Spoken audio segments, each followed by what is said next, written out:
Oh my God, being a content creator is so expensive.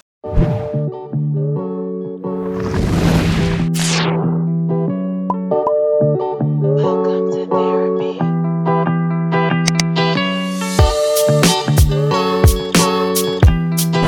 Hey guys, welcome back to Therapy and Etc. This is a series where I talk about all things editing, tech, and content creating. This is episode 3 of the series, so you definitely want to check out episode 2 if you have not already. It is up above.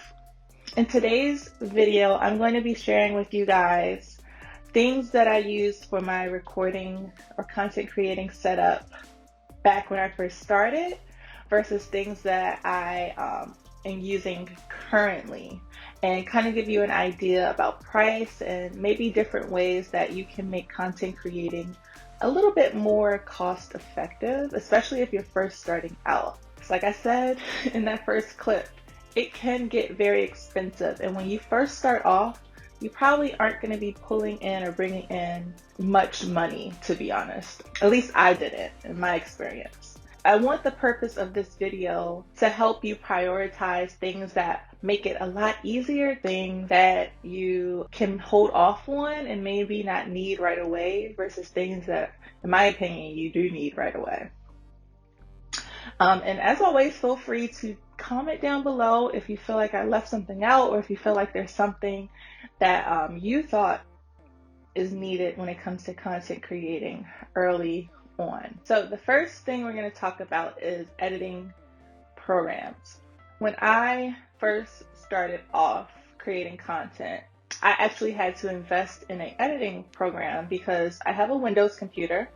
And if you're not familiar with Windows, or if you're, an Apple user, then you know that Windows does not really have a really good free editing program already downloaded on their stuff like Apple does. I think Apple iMovie is, it's free and you can use it on your computer. So I had to invest in a program. The program that I invested in was Wondershare, I believe was the name of it. Yes, the name of it was Wondershare Filmora. And they have like different versions. I think the one that I had was like 6 or 7. I want to say it cost me about $70 altogether. And it's one of those programs where you buy it and it's yours. It's not like a subscription where you have to keep paying to use it each month. And personally, I liked that software starting out, not having any experience with editing. That program really, made it very simple. It was bare minimal. It pretty much did all of the work for you, and it was really easy to learn. So that's what I was using back in the day. Currently, I'm no longer using that program. I think for the last at least year, if not longer, I've been using Adobe Premiere Pro. And that is a subscription-based program where you have to pay every month in order to use it. Or you can pay like all together for the year. Adobe Premiere is a lot more advanced, I would say. You really either have to have had experience with editing and understanding the ins and outs of it, or you really have to dedicate time and energy to learning and practicing and figuring it out for yourself. And that's kind of what I did.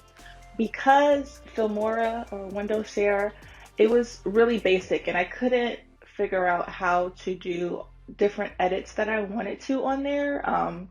And there were a lot of things that you could not do on that version of the app when I had it. I think they've since updated it and they made it a lot more, what's the word I'm looking for? They made it so that you can do a lot more on it versus when I was using it. But that's kind of what, made me want to get another program, because I wanted to do things. I wanted to explore with edits and different things. And what they provided on there just got mundane. It was the same old. It didn't really seem like they updated too many effects or anything like that. So with Premiere Pro, whatever your mind can imagine, you can figure out how to do in that software because, like I said, it's a lot more advanced. You can do a lot in a Premiere Pro, and that's why I use it, and that's why I continue to pay for it. And as long as you're paying for it, you have access to the updates, you have access to the things that they change and tweak, what they add.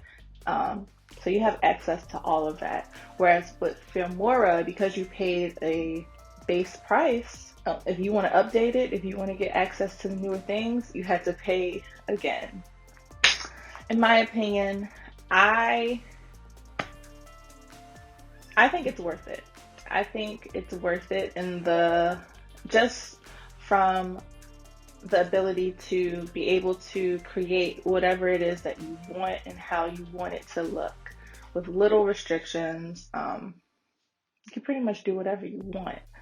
And that, I think in the long run, you stand out more when you're able to be more individualized and personalized with your editing versus what Filmora was doing, or what even those free apps maybe on your phone, or I'm not sure if they have free apps for the computer, but I know they do have editing apps that are sometimes free on the phone that I know that some people edit with. But I don't know, I just think it helps, or for sure it's helped my editing stand out, and that's pretty much why I'm creating this series, because people always tell me, oh my goodness, your editing looks so good. And that's, I guess, the magic behind it, because I could personalize and make it more of my thing. So that's for editing. Let's talk about cameras. So cameras, as far as back when I first started content creating and versus what I'm using now, I've only used one camera in my whole journey, and that is what I'm recording on now, my little baby. This was ultimately a very impulsive purchase. When I created my channel, it was on a whim. It was my birthday. I wanted to do it for so long, so I was like, I'm going to Amazon to buy me a camera. And luckily, this camera is a really good one. Did I do much research? No. And that's kind of the downfall, I think, that a lot of people make when it comes to buying cameras. You're so excited to get started that you really don't think about all of the things that are going to make it easier for you when it comes to recording your content. So the camera that I have, and I do suggest it, I do recommend it. It's a couple years old now, but they have, put out other versions. But the one that I have, the one that I'm currently using, is a Canon Rebel T6i. The reasons why I like this camera, it does have a flip out screen. So I'm able to keep an eye on what I am recording and, making sure everything looks good. And that's something that I see a lot of new content creators making a mistake. Like sometimes they'll purchase a camera and not realize that, the screen doesn't flip out and they can't monitor what is being recorded. And it makes it very hard for them to create content with their camera. So that's something you want to look for. A camera that has a flip out screen so that you are able to watch and see what's going on. Another thing I would say look for is a camera that has the ability to autofocus. Some cameras don't, and some lenses don't. And so I think autofocus is a must when it comes to maybe a new content creator who doesn't understand all of the settings of the camera and how to make things appear well lit and stuff. And autofocus kind of helps you do that. Me currently, I'm not recording with autofocus. I kind of learned how to use it in the manual setting. But for someone who doesn't know how to figure that out or set that up, autofocus will help you either zoom in on your face. My camera has facial recognition, so it can recognize faces and kind of focus on those throughout movement. And I think that's a feature that helps a lot when it comes to content creating. This is also a really good photography camera. A lot of content creating isn't just videos, it's also taking pictures. It does well with pictures and video. So that's something that you may want to look for when researching and figuring out what camera you want to invest in, because these things are not cheap. These things are not cheap. But am I saying that you need to invest in a camera? No, I have found this helpful. I think eventually you get to a point when you are creating content, even if you start off on a phone, which is perfectly fine. If you have an iPhone or a phone that has really good video quality and you're able to use that to start off, do it, because you'll save a lot of money. And there's no point in investing in something if you don't necessarily need it.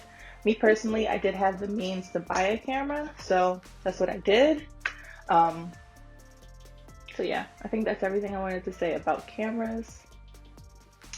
All right, let's talk audio, because just as much as the quality of the video is important, I would say the audio is just as important, okay?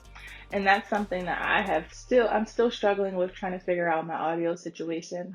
Right now, audio is hard.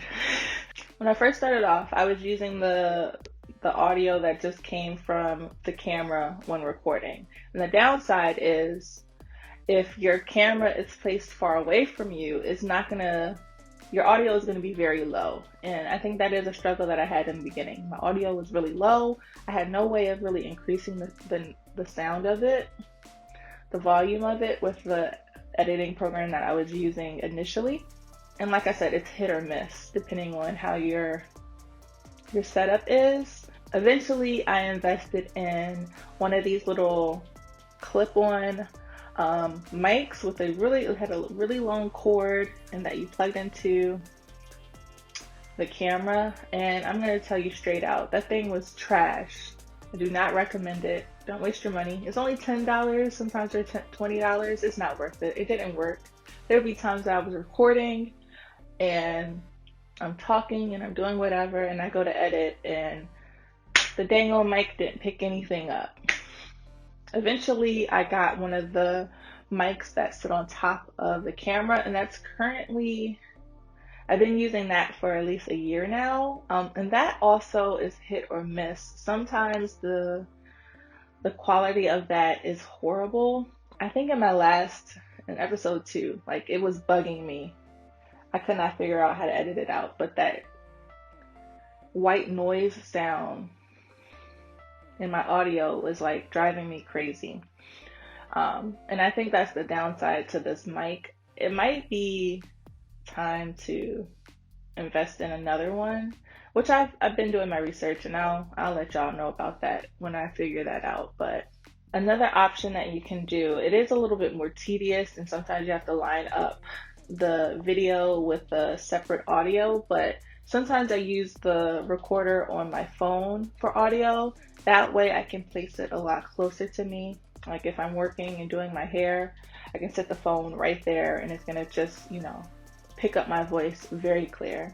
And currently I am using my AirPod and I'm using the recorder on my phone to improve the audio quality.